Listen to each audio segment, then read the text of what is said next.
Apparently, boom goes the dynamite and the SpaceX stock. So, surprising to me, it does appear that SpaceX has sunk below $120 a share already.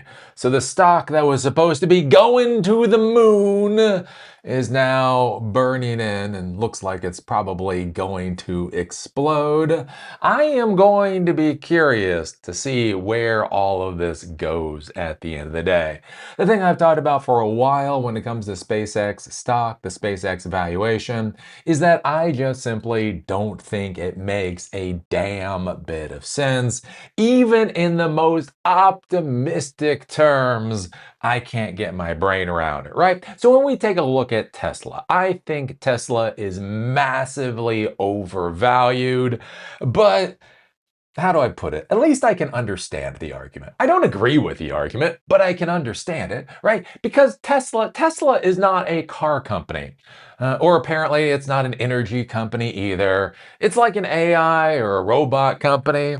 But anyway, so the value of Tesla isn't in the cars or isn't in the power walls or any of that type of thing. It's in the robo taxis.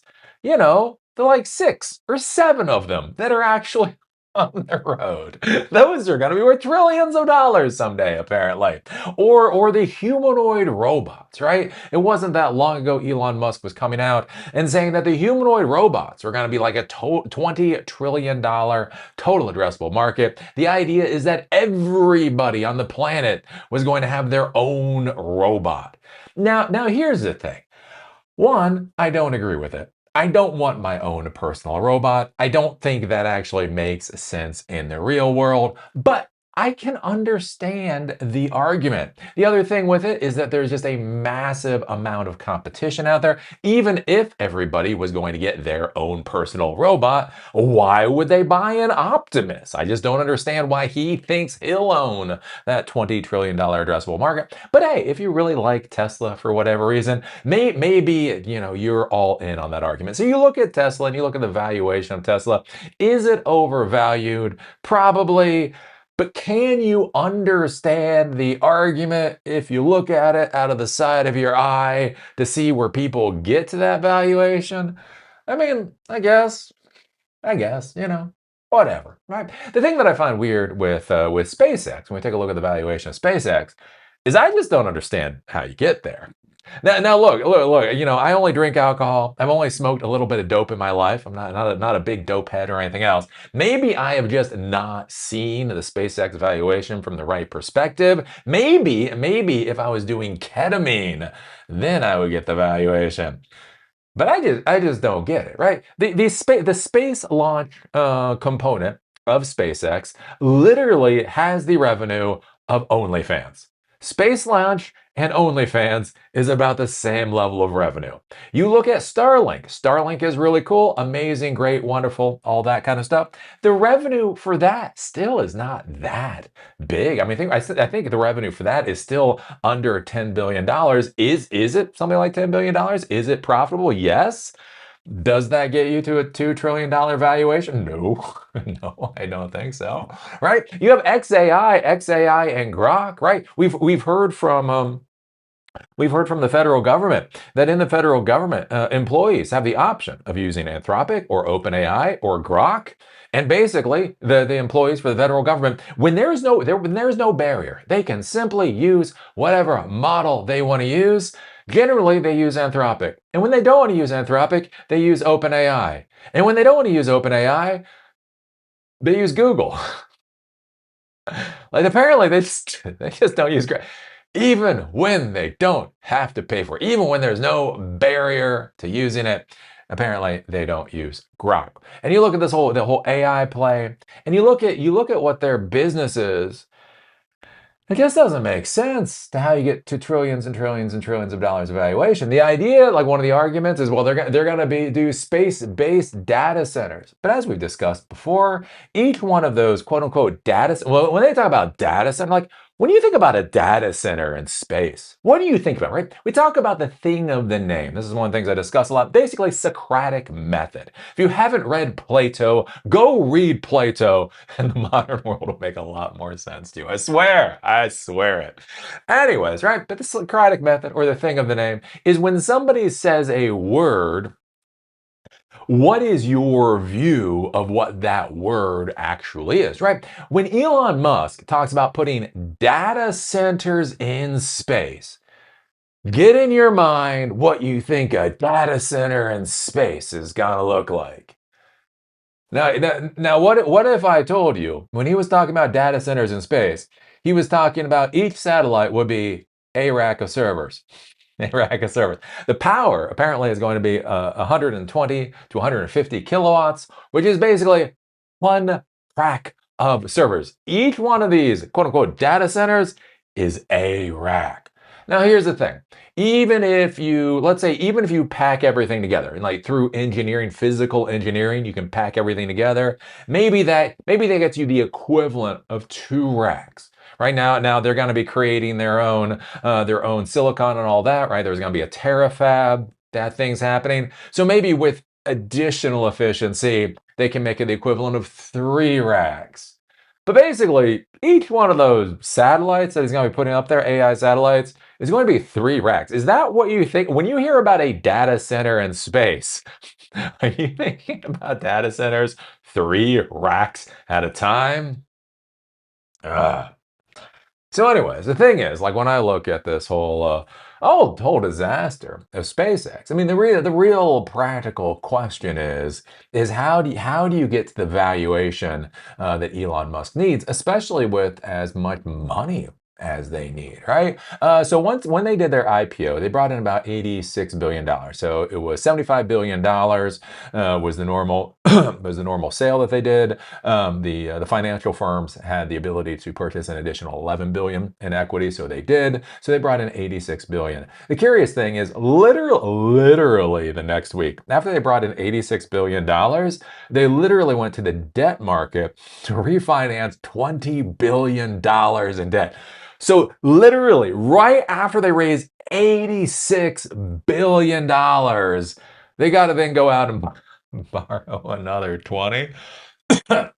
You might have a bit of a spending problem at that point in time. And so one of the interesting questions with SpaceX is can they remain solvent if the value of their shares keep plummeting, right? The starships cost a lot of money, right? They are a hardware intensive operation, and all of that costs a tremendous amount of money. And so if the value of SpaceX keeps sinking and sinking and sinking and sinking and sinking, there does become an interesting question of at what point do they simply become unviable? And so I think one of the reasons we're seeing the stock price drop right now is they were supposed to do another launch of their Starship, and it was last night, 2 nights ago, something like that. That had to be delayed because of an issue. A Falcon 9 rocket was supposed to go up. It got delayed because of an issue. And I do wonder, like, as this continues, is there enough chinks in the armor of the story, of the narrative, that you never bet against Elon Musk? At what point do people start betting against Elon Musk? One of the interesting things, I saw this particular story. Elon Musk sends first warning to SpaceX short sellers, right? Because that's what high T alpha males do. Right? When people look at your company and they have questions and they think, oh, this isn't going to end well, the way to deal with that is basically to threaten those people. It does seem very 2026. And so, anyways, if we go take a look at this, there's a whole little Twitter exchange. And one of the things Elon Musk had said previously, and this apparently is true, I said SpaceX will be worth more than Earth if we achieve our goals. Obviously true. So I do want everybody to understand how reasonable and rational Elon Musk is. Elon Musk is not some pie in the sky wannabe startup founder. No, he has done the math.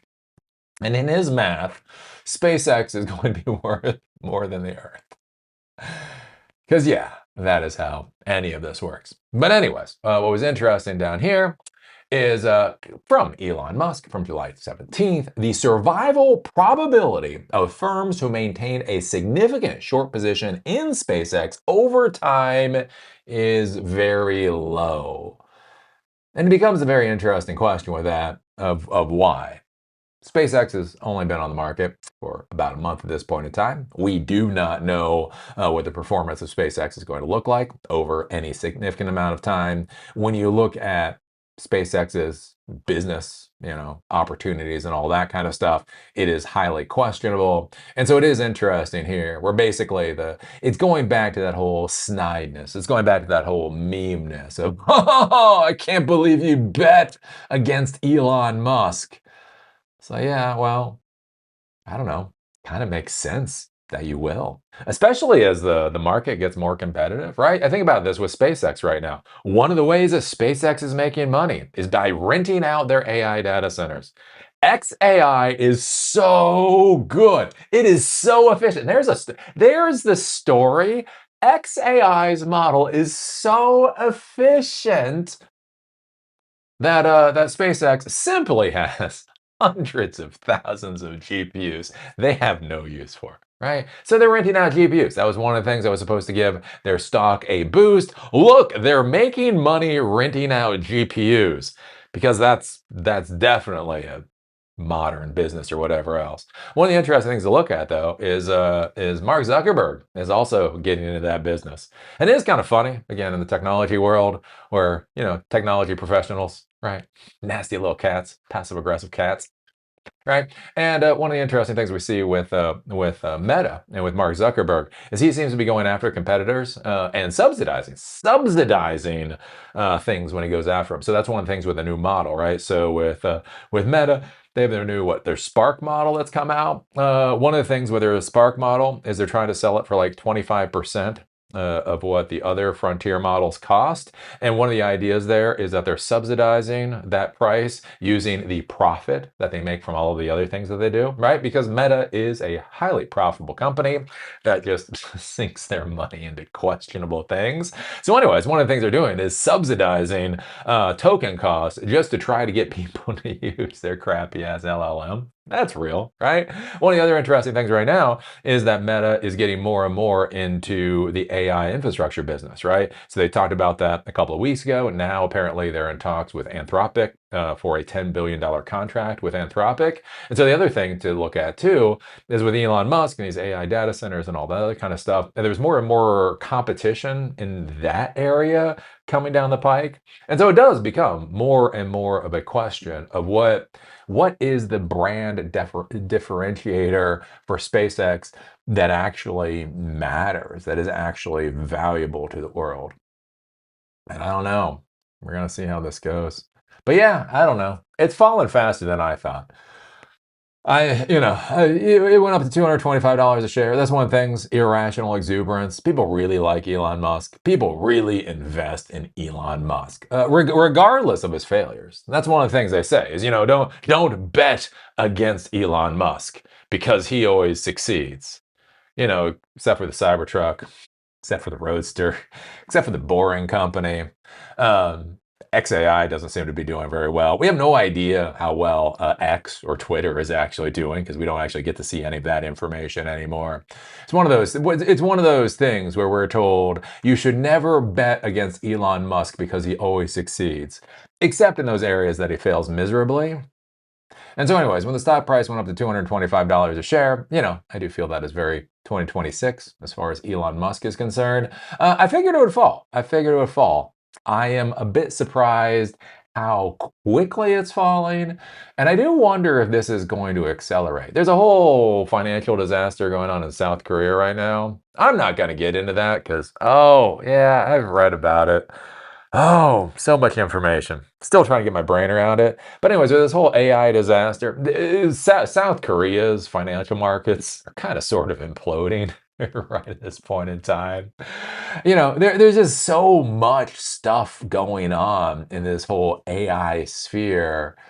And so there is that major question of, will investors continue to see the value in SpaceX, especially if there's no, like, what is the route to a $5 trillion valuation or $2 trillion valuation? Where does any of that money or any of those numbers make sense? So anyways, there you go. SpaceX under $120 a share. Don't worry, I'm not going to do too many of these videos. Here's the deal. Just so anybody watching this understands, I will basically do one of these videos each time SpaceX goes down by another $10 a share. So you will not see another one of these videos until SpaceX goes below $110 a share. When will SpaceX go below $110 a share? Maybe it'll be tomorrow, maybe it'll be next month. But we'll be doing the video. But we will be doing that video. So what do you think about this? What do you think about SpaceX's value absolutely and utterly collapsing? What do you think about Elon Musk coming out of the corner and saying the survival probability of firms who maintain a significant short position in SpaceX over time is very low? What do you think about the snark coming from Elon Musk's side of the fence? Do you think that will keep SpaceX alive? What happens if all this goes boom? What happens if all this goes boom? You ever think about that, like in 1929 or whatever, like right before the financial crisis? You ever imagine those people like sitting there drinking a cup of coffee or drinking a beer or whatever and thinking, you know what? Our society is about to implode. Like they always talk about that with like that guy who sold all his stocks, right? He went to the shoe shine boy, and the shoe shine boy started giving him advice on buying stocks. So he sold all of his stocks. That's one of the life lessons.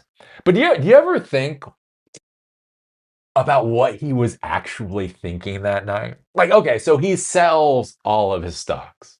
He realizes the economic collapse is coming.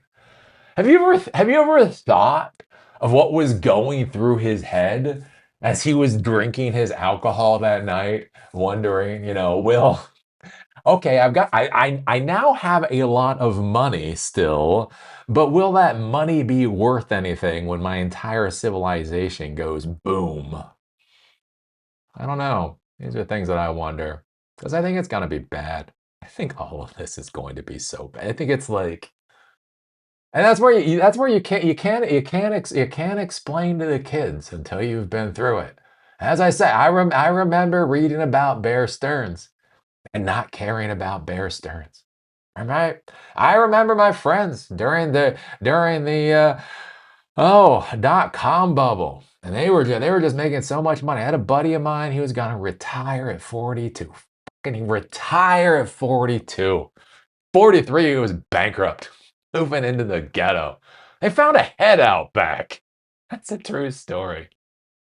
Can you imagine thinking your life path is you're going to retire at 42, and at 43 you live in a neighborhood where they find heads out back? It was Baltimore. Anyways, what do you think about all this? Put your thoughts down in the comment section down below. If you like these episodes, do remember they're on Spotify and on Apple Podcasts. Link is down below. If you want to follow me on LinkedIn, there's a link down there too. With that, see y'all later.